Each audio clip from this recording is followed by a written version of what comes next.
if we start with America's team, right? So let's do that. Jerry Jones was asked about what he plans to do in the upcoming draft. Big Jerry, what you got for me? Right now, it looks like we're in line for the third pick. Now, it could move up, could move down, but if it stays at 3, is it crazy to bring up the idea of taking a quarterback with the third pick or the second pick, if you may have it? Yes. You asked me if it's crazy to bring the idea up, and I'm answering you, yes. We're playing games here, guys, but it's not the thing to be talking about at all. You know, Dak is our quarterback. Mm-hmm. Stephen A. Smith. Is Jerry coming around on Dak? He sounds like it. I don't necessarily believe him, but he sounds like it. But I think particularly on a day like today, it's very, very important to mention this point that I'm about to make. You know, we talked about it. We just alluded to the folks that we want to honor because we live in the greatest nation on God's green earth. And then we have a team that calls itself America's team. I'd like to remind everybody they haven't won a Super Bowl since 1995. They've had 3 playoff appearances since 2009. They've been walking pieces of mediocrity for the vast part of the last quarter century. And I actually think a movement should be started as to whether or not Dallas is worthy and deserving of being called America's team, because we all know that answer would be an emphatic no if you're talking about football. Now, if you're talking about public relations, if you're talking about headlines, if you're talking about hype, you're talking about the star and the helmet, you're talking about those cheerleaders, certainly you might be America's team. But when you're talking about actual productivity on the football field, hell no. It's not applicable to the Dallas Cowboys. Now back to my point about Dak Prescott. Let me be very, very clear. I think that Jerry Jones sounds good. It's real easy to sound good right now because Jerry Jones is a businessman. He's a brilliant businessman, and he's very, very astute and adroit at avoiding saying the wrong things at the wrong time.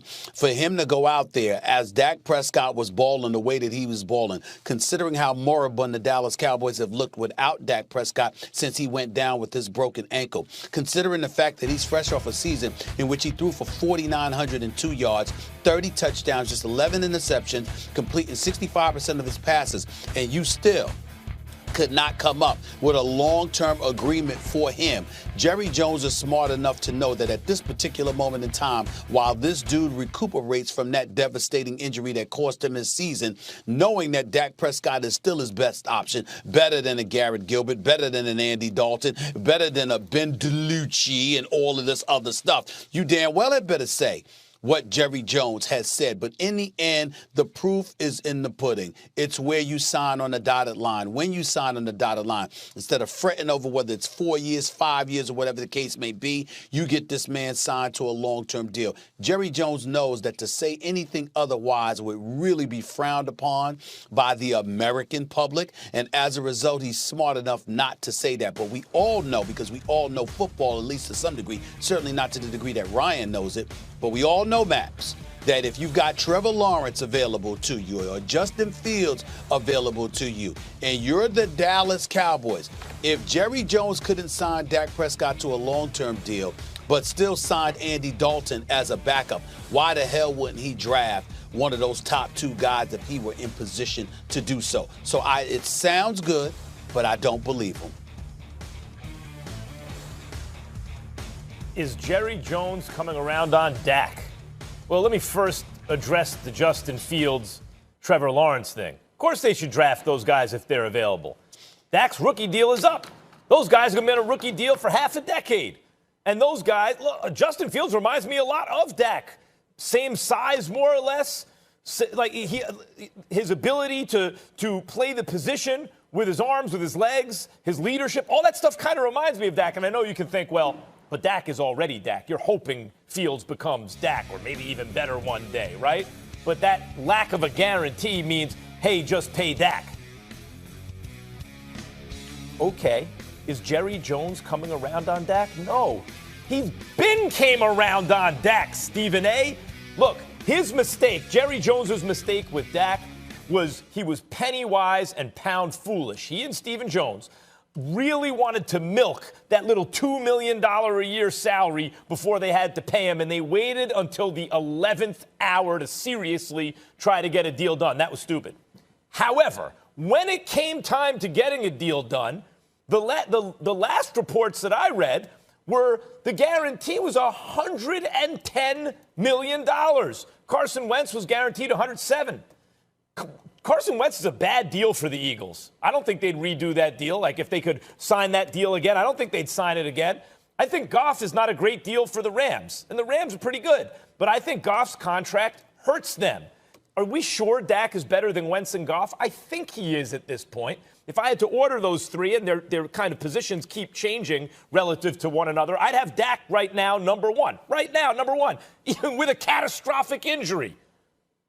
But they offered him guaranteed money, even if you want to say, well, the structure of deal was right in line with Goff and Wentz, which I think is a bad deal, but they offered it to him. Stephen A., when you say it's all well and good for Jerry Jones to talk and say whatever, but what does he do?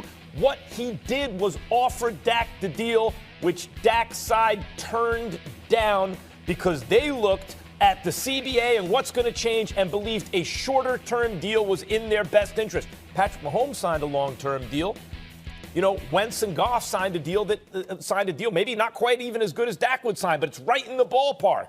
He turned it down. And when he turned it down, he bet on himself. And by the way, you think that's a pretty good bet, right? As durable as Dak had been. And then he suffered a catastrophic injury. And that is precisely the danger. That's why you take the guaranteed money. He didn't. But the question as to whether or not, you know, Jerry Jones is finally coming around on Dak, if you don't come around on a dude, you don't offer him $110 million guaranteed. Well, listen, I think like he believes in Dak, but he believes in Dak to a point. And that's probably the right way to feel.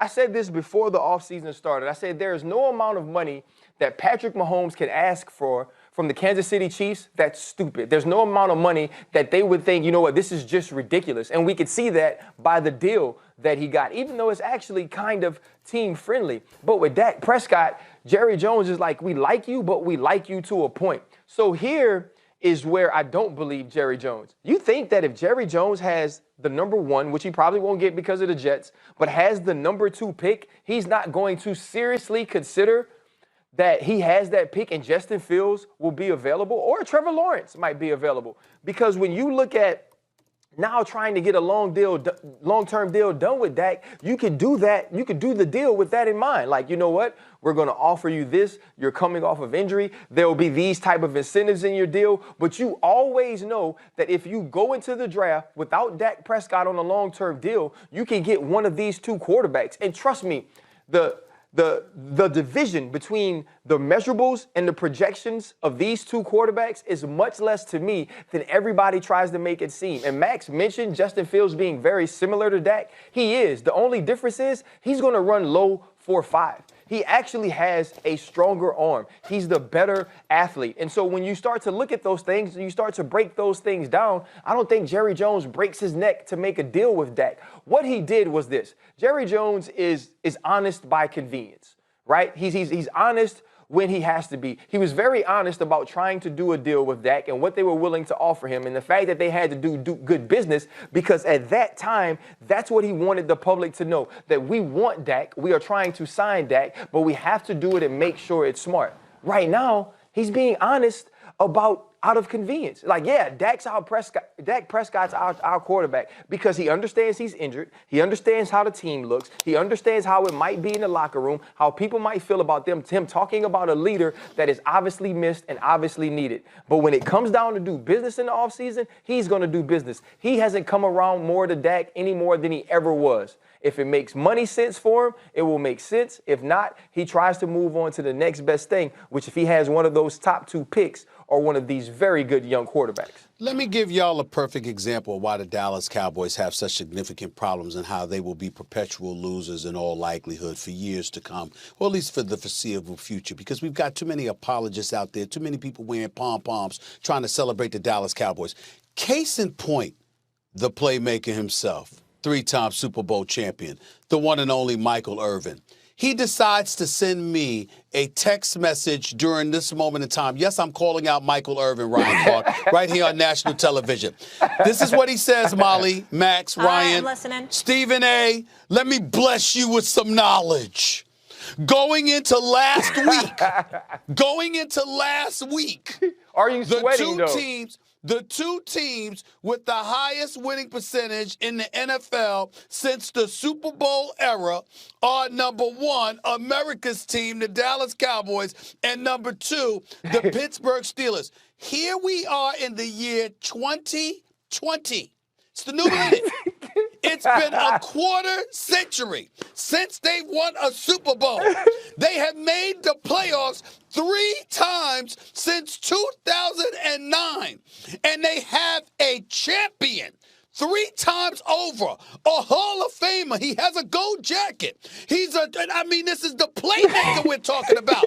And this dude, who was synonymous with winning, synonymous with championships, this dude has the temerity, the unmitigated gall to bring up the Super Bowl era. You see what I'm trying to say to y'all? I mean, damn, it's bad enough. You got to be loyal to your people, man. Exactly. It's bad enough the man is walking around with a bad toupee. But to sit up there and to send me these damn text messages, this is the problem with the Dallas